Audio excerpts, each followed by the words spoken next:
Նախապատրաստական կուրսի հերթական բանին Տիկին Վարդանյան, ներողություն, Տիկին Վարդանյան, ես ես հորդորում եմ մնալ կոռեկտության սահմաններում, այստեղ բոլորը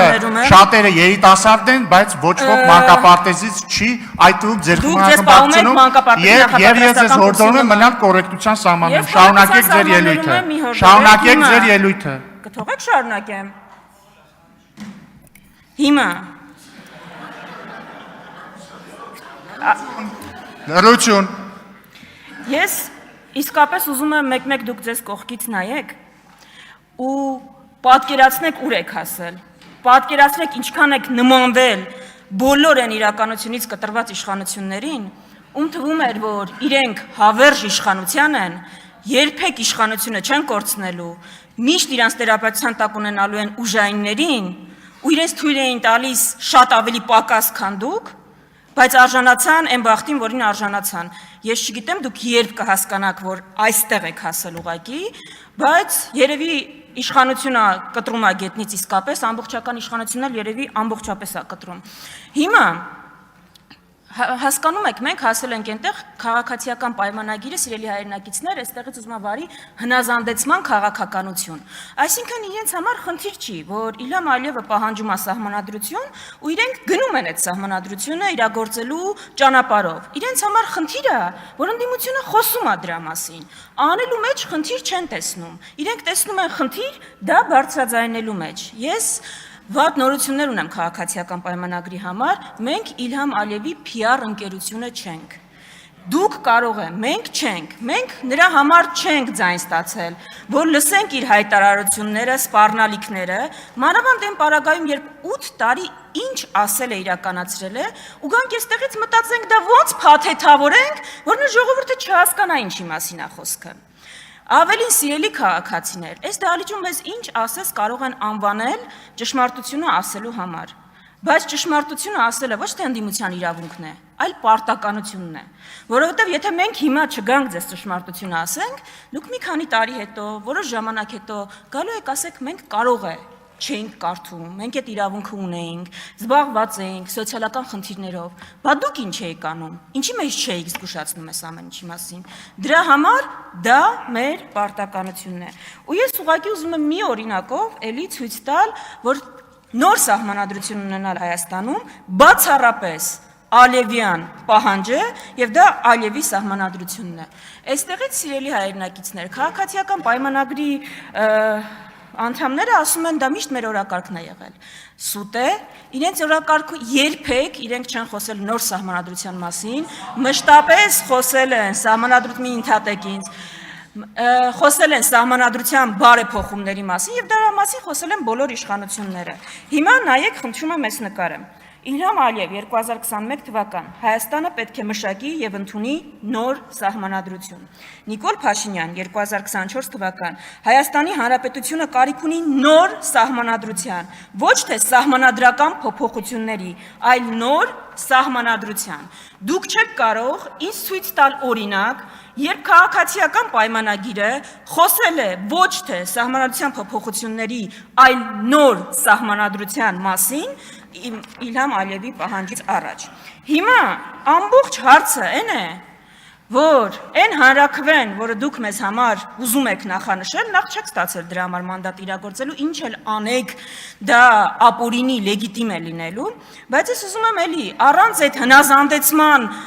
բանին համաձայն լինելու, մեր քաղաքացիներին ուղիղ ասել դա ինչ է նշանակում։ Սիրելի քաղաքացիներ, մեր սահմանադրությունը հնարավորություն չի տվել որևէ եղանակով փոխել սահմանադրությունը այնպես, որ այդտեղ նախաբանը չլինի։ Մեր սահմանադրությունում կան մի քանի կետեր, որոնք անփոփոխարինելի են ու որևէ հանրաքվե դա չի կարող փոփոխել։ Հիմա Նիկոլ Փաշինյանը չհասկանալով այս Ալիևի պահանջի հետ ինչ անել, անգամ այն բանից հետո, երբ սահմանադրական դատարանը իր իսկ սարքած ասում է, որ խոչընդոտ չի հանդիսանում, տարածքային պահանջ չի պարունակում Ադրբեջանի նկատմամբ, մեկ է Ալիևը այս պահանջը պահանջում է նախաստորագրած փաստաթուղթը ստորագրելու համար, ու Նիկոլ Փաշինյանը ձևը գտել է հետևյալը. միակ ձևը նոր սահմանադրություն ունենալու, որտեղ անկախության հռչակագրին, այսինքն մեր պետության ծննդյան վկայականին հողում չի լինի, դա կազմալուծելն է երրորդ հանրապետությունը, կազմաքանդելը երրորդ հանրապետությունը, որովհետև այլ իրավական տարբերակ դրա չկա, ստեղծել նոր ինչ-որ բան Ալիևի սահմանադրությունը հիմքում դնելու։ Հիմա ես ուզում եմ, որ դուք պատկերացնեք այս ամեն ինչը, սիրելի քաղաքացիներ, ձեզ ուղղակի հանրաքվե չեն առաջարկում, ձեզ ինչ-որ փոփոխություն կամ չեն, ձեզ առաջարկում են ձեր ձեռքով կազմաքանդել Հայաստանի Հանրապետությունը, որի համար երևի Հայաստանում ամեն ընտանիք արյուն է թափել, ու այդ ամենը մենակ նրա համար, որ Ալիևի հակով սահմանադրություն կարվի։ Ալիևի հակով։ Նիկոլ Փաշինյանը նախորդ բոլոր իշխանություններին մեղադրում էր իրենց հակով սահմանադրություն կարելու համար, ինքը ստանձնել է Ալիևի հակով սահմանադրություն կարելու պահանջը, բայց ձեզ ուզում է դարձնել իր հանցակիցը։ Այդ հանրաքվեն լավ ելք ունենալ չի կարող։ Որևէ լավ ելք, անգամ եթե չընդունվի, դա վատ է մեզ համար։ Այսինքն մեր տարբերակը այդ հանրաքվեին Ալիևյան սահմանադրության չհասնելն է։ Այստեղա անկյունակարային ու այս խորհրդանին նաև, այո, անկյունակարային, գաղափարական բախումը ու պայքարը լինելու։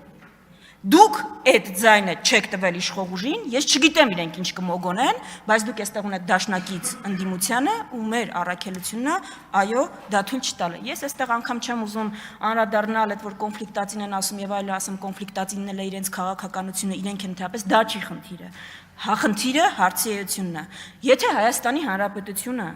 ունենում է Ալիևի պահանջած սահմանադրությունը,